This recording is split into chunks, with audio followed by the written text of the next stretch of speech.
네, 반갑습니다. 심리서사분석연구소 윤지원 소장입니다.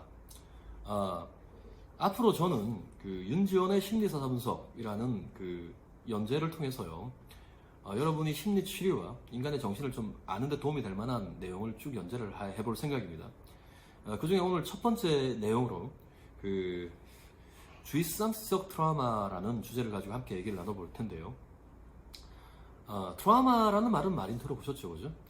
그러니까 저는 이 트라우마를 나눌 때 일반적 트라우마와 주의성적 트라우마로 둘로 나눠서 이제 접근을 합니다. 그러니까 일반적 트라우마는요, 트라우마의 외부에서 볼 때나 트라우마의 내부에서 볼 때 명백히 트라우마하는 경우를 우리가 일반적 트라우마라고 그래요. 예를 들어서 어떤 사람이 개한테 크게 물려서 목숨의 위협을 받았다. 그 다음부터 그는 개 공포증이 생겼다. 그럼 일반인이 봐도 그는 트라우마 상황에 놓여 있는 거고요. 그리고 자기 입장에서도 그 트라우마 감정을 느끼는 거죠. 근데 주의성적 트라우마는 뭐냐면요, 트라우마의 외부에서 볼 때, 즉 그 사람 정신 밖에서 볼 때는 아무 일도 아닌 거예요. 그 사람은 그냥 시험을 쳤다, 혹은 그 사람은 그냥 엄마에게 잔소리를 들었다, 그 사람은 그냥 길을 걸어갔다 등등의 아무 일도 안 발생했는데 그의 내부에는 큰 트라우마가 생긴 것을 주의성적 트라우마라고 합니다.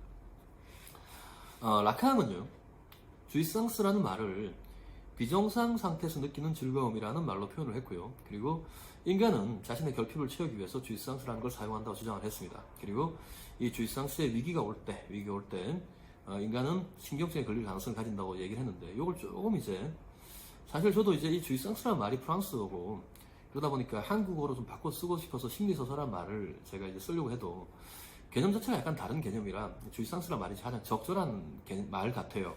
그래서 이 말을 차용하고 있는데, 주의성적 트라우마라는 말을 조금 우리가 자세히 짚어보고 갈 필요가 있을 것 같아요. 주의성스는 그가 원하든 원하지 않든 그의 정신 전반을 지배하는 가장 강력한 신념 체계로서, 그냥 그는 길을 갈 때나 숨을 쉴 때나 공부할 때나 뭐 잠을 잘 때나 친구를 만날 때나 등등은 계속 이 주의성스의 지배하에 있다고 보면 됩니다. 그래서 보통 사람들은 자기 주의성스가 자기의 자아라고 생각을 하는 경우가 많은데, 자기의 자아가 아니라 자기가 그러한 생각과 행동을 할 수 있는 어떤 근간에 있는 어떤 근원적인 어떤 자기의 신념 같은 거겠죠. 근데 이 근원적인 신념들이 보통 이렇게 자기의 본질과 이렇게 근접한 상태로 만들어져 있으면, 혹은 또 외부에 대한 타격이 없으면 그 사람은 문제없이 잘 살아갈 텐데, 그것이 외부에 대한 타격이 계속 누적되면서 그 타격이 걷잡을 수 없을 만큼 커진다면 그걸 우리가 주의성적 트라우마라고 우리가 부를 수 있을 겁니다. 그리고 이 상태에서 외부에서 볼 때는 그 사람에게 아무 일도 발생하지 않았지만, 그 사람의 내부에서 보면 그 사람은 아주 큰 정신적인 충격을 받았으므로 그는 그 딴 사람이 이해할 수 없는 감정적 고통이나 감정적 분노 혹은 감정적 슬픔을 호소하게 되겠고, 다른 사람들은 그 사람이 도대체 왜 그런지 알 수 없는 그런 몰이해의 상태로 놓이게 될 겁니다. 예를 들어서 설명해 볼게요. 예를 들어서 자신이 생존하고 인정받기 위해서 자신의 정서적으로 불안정하고 불쌍한 어머니를 구해야 되겠다, 도와줘야 되겠다 라는 형태의 근원적 신념을 가진 아들이 있다고 가정해 봅시다. 그 사람의 욕망을 우리가 구원자 욕망이라고 우리가 한번 명명해 보자고요. 그 구원자 욕망은 그 사람의 인생을 관통하는 가장 큰 신념적 철학이 될 겁니다. 그리고 그 구원자 욕망은 자신의 어머니의 사랑을 받고 인정을 받고 그 자기가 가지고 있던 사랑을 받지 못한 결핍이 채워지는 상태를 목표로 한다면, 자기가 구원자 욕망을 가지고 대하는 수많은 사람들은 어머니가 아니므로 다른 대상이므로 그 구원자 욕망은 계속해서 실패하게 될 겁니다. 작은 성공은 거두고 작은 결핍의 해소는 일어나겠지만 근원적 결핍의 해소는 안 일어나는 상태가 되겠죠, 그죠? 근데 이게 실패가 꼭 나쁜 건 아니에요. 이 실패를 딛고 그는 계속 앞으로 나갈 수 있는 힘을 갖게 되니까, 어떤 열망을 갖게 되니까요. 근데 그가 만약에 이러한 전략을 쓰는데 상대가 자기를 처벌하는 거예요. 자기는 상대를 도와주고 구해주고 상대에게 어떤 선의를 베푼데 상대가 처벌을 해요. 그럼 보통 그런 선행적 행위를 그만해야 될 텐데 그만하지 못하는 겁니다. 왜냐면 구조상 그의 어머니가 그가 도와줘야 될, 그가 구해줘야 될 대상이기도 했지만 그를 처벌하는 사람이었다고 가정해 봅시다. 그러면 그는 그를 처벌하는 사람을 구해줘야 될 어떤 그런 강한 어떤 정서적 동기가 있는 상태겠죠. 그럼 그때 그의 주의성스가 보다 주의성스적 본질에 가까워집니다. 보통의 사람이라면 그가 다른 사람을 도와주다가 다른 사람이 그를 처벌할 때 그 일을 그만두겠지만 그는 더더욱 도와주려고 할 거예요. 그리고 더더욱 도와주려고 하는 이 행위가 점점 강해지면 상대는 더더욱 그를 우습게 보고 이게 계속 비극으로 치달아가다가 이게 임계에 달하면 그는 어떤 정신적인 고통이 이제 그게 한계점에 다다르게 되겠죠. 그러면 실제로 이 일을 그 이제 외부에서 보는 사람들은 두 사이에 별 일이 없었어요. 한 사람은 선의를 가지고 다른 사람을 도와줬고, 다른 한 사람은 그 선의를 받으면서 때때로 그 사람에게 불만을 토로하거나 때때로 그 사람의 정서적인 어떤 트러블이 있는 정도인데, 그 내부에서는 자기의 어떤 신념적 철학인 주이상스가 계속적인 실패를 겪다가 결국에는 어떤 임계를 넘어서면서 큰 정신적 고통이 만들어진 상태가 될 겁니다. 이게 얘가 적절한지 모르겠지만 사실 이제 이런 경우는 너무나 많아요. 이를테면 그러니까 이 주이상스라는 게 생애 초기 단계에 만들어지는 거기 때문에 보통 자기 아버지나 혹은 어머니의 관계 원 가정 내에서 어떤 역학 구도에 따라서 만들어지는 것이 되게 많겠고요. 그리고 이 원 가정에서 이미 분리된 상태에서 그는 이 주이상스를 외부 대상들에게 주로 쓰게 됩니다. 그리고 외부 대상들에게 이걸 쓰다가 그가 임계에 달하는 경우는 많지는 않아요, 보통은. 근데 임계에 달하는 순간에 오면 그는 이 격렬한 정신적 고통을 느끼게 되죠. 자아가 붕괴되는 같은 고통을 느끼게 됩니다. 근데 이 고통은 자기만이 느끼는 고통이에요. 그래서 이 주이상스의 내부에서 느끼는 자기가 느끼는 고통과 외부에서 보는 현상은 너무 달라서 조그만 자극이 들어가는데 엄청난 큰 감정 반응이 나오는 상태가 만들어지는 거고, 마치 망상장애나 혹은 정신증을 앓고 있는 사람처럼 보이지만 이 사람은 정상적 인지체계를 가지고 있는 상태예요. 자기가 그 상황에 대한 지금 민감한 감정만 가진 상태겠죠. 자, 그래서 주이상스 트라우마가 생겼을 때 어떤 상황이 벌어지냐면요. 그는 이 상황이 다시 벌어지면 자기 자아가 완전히 붕괴된다고 생각하기 때문에 이 상황이 다시 벌어지지 않기를 바라는 마음이 이제 생기게 돼요. 근데 이 상황이 다시 벌어지지 않게 하기 위해서는 그가 확실한 원인을 알고 그 원인에 대한 대응책을 세워야 되는데, 원인이 뭔지도 대응책이 뭔지도 지금 모르는 상태이므로, 이 구조를 전혀 모르는 상태이므로 이 상황을 만들려는 상대에게 대해서 격렬한 감정 반응만 보입니다. 주로 감정 반응은 분노 혹은 슬픔이에요. 근데 상대 입장에서는 너무 황당하겠죠. 조그만 말을 했는데 왜 이렇게 격렬한 반응을 보이시라고 하고 상대를 미친 사람이나 비정상적인 사람을 몰아가게 됩니다. 그러면 이 상태에서 한 겹 더 나아가서, 한 걸음 더 나아가서 나를 알아주기를 바라는 마음이 생겨요. 그리고 자기가 망상 상태가 아니다, 나는 지금 이런 고통을 확실히 겪고 있다는 걸 인정받는 마음이 생겨야 됩니다. 근데 이 주이상스 내부로 들어오지 않는 이상은 아무리 심리상담사라 하고 아무리 정신분석가를 하더라도 주이상스라는 개념이 장착되어 있지 않으면, 그걸 실제로 자기가 겪어보거나 오랜 공부를 통해서 알지 못한 상태라면 내담자의 고통을 정확하게 이해를 못한 상태가 됩니다. 그러면 내담자는 실망하게 되겠죠. 좌절하게 되고 체념하게 되겠죠. 그리고 구조 분석이 안 돼 있으므로 계속해서 이 상황이 발생하면서 자기는 더더욱 고통의 끝단으로 밀려가게 될 겁니다. 이걸 저는 주이상스 트라우마 상황이라고 보게 되고요. 그리고 주이상스 트라우마에 놓인 사람들은 이 상황을 상대에게 알리려고 해요.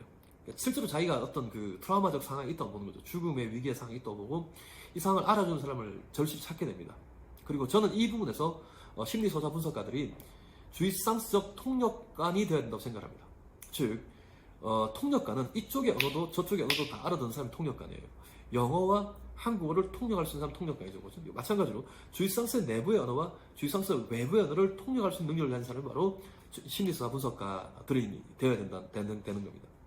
즉 이를테면 우리는 주이상스 외부에 있는 사람한테 주이상스 내부에 있는 사람이 왜 이렇게 아프고 힘든지를 알게 해줘야 돼요.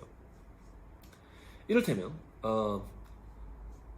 비일관적인 행동에 대해서 민감하게 반응하는 사람이 있다고 생각해 봅시다. 그래서 상대가 1시까지 이거 해? 라고 했는데 12시에 와서 다 했어? 라고 물어보면 이 사람이 화를 막 낸다거나 격렬한 반응을 보여요.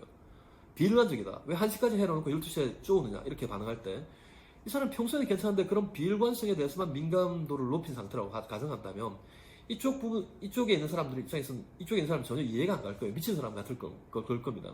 그것도 뭐 잠깐 보는 사람이나 사회적 관계면 괜찮겠지만 가족 내 구성원 내에서 이 문제가 생긴다면 그건 거의 지옥에 비견할 정도의 고통이 양쪽 서로 만들어질 겁니다. 자, 근데 만약에 이 사람이 어린 시절에 뭐 어머니와 아버지의 양육 상태로부터 서로 이제 뭐 유기되기를 몇 번 반복하면서 뭐 어머니가 버렸다가 아버지가 버렸다가 등등등 이래 되면서 그러한 비일관성에 자기가 민감도가 되게 올라간 상태라고 가정해 봅시다. 그리고 그 비일관성에 자기가 대응하기 위해서 어떤 주이상스를 만들었는데 그 주이상스 자체가 계속해서 묵살당하고 계속해서 자기가 고통을 받은 상태라고 한다면, 그리고 그것을 가해한 사람은 몰라요. 만약에 엄마나 아버지가 그걸 모르고 있다면 그 엄마나 아버지가 그 행동을 할 때마다 이 사람은 그 행동을 방지하기 위해서 격렬한 감정 반응을 보낼 수밖에 없겠죠. 그죠? 이 상태를 이쪽은 전혀 몰라요. 가해자 그룹은 전혀 모릅니다. 자기가 가해했던 사실조차 모르고 있는 거죠. 그리고 이 개념을 제가 설명을 해주면요, 신경증 환자 그룹들은 너무나 잘 이해하는데 일반 상담사나 혹은 뭐 대학 교수님들이나 이런 그 교육을 받는 그룹에서는 이 개념을 이해를 못하는 경우가 되게 많아요. 너무 어렵다 그래요. 그러니까 이걸 우리는 느껴본 거예요. 느껴봤으므로 우리는 이해하는데 이걸 머리로 알기는 되게 어려운 거예요. 이를테면 눈을 잘 못 보는 분이 있는데 이분에게 빨강색을 설명한다고 가정해 봅시다. 빨강색을 설명하기가 마땅치 않잖아요, 그죠?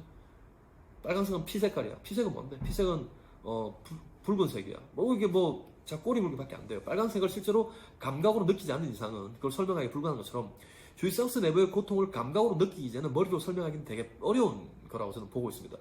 그러므로 그들은 서로 다른 언어를 쓰는 것처럼 같이 한국어를 쓰는데 서로 다른 언어를 쓰는 것처럼 정말 통역관을 통해서 언어가 전달이 되어야 그나마 뭔가 언어적 소통이 일어나게 돼요. 두 번째로는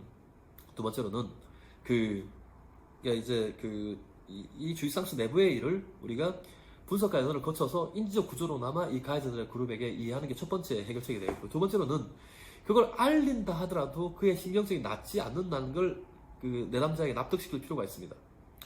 이 내담자는 지금 격렬한 정서적 고통을 느끼고 이걸 알리고 이 행동을 못하게 해야 자기가 더 이상 안 아프다는 것을 거의 본능적으로 알고 있는데, 사실상 잘못된 것은 물론 가해는 외부에서 했지만 지금의 잘못된 주입상스, 자기의 왜곡된 주입상스 때문에 자기가 문제가 생겼다는 걸 내담자가 인지하게 만드는 과정이 필요하겠죠. 통찰이라든가 혹은 또 어떤 자기 나름대로 어떤 그 감정 역동을 통한 치료라든가 등등의 치료를 통해서 그가 알게 하는 게 필요할 겁니다. 자, 오늘 우리는 첫 번째 날 일반 트라우마와 주입상스 트라우마의 구분을 해봤고요.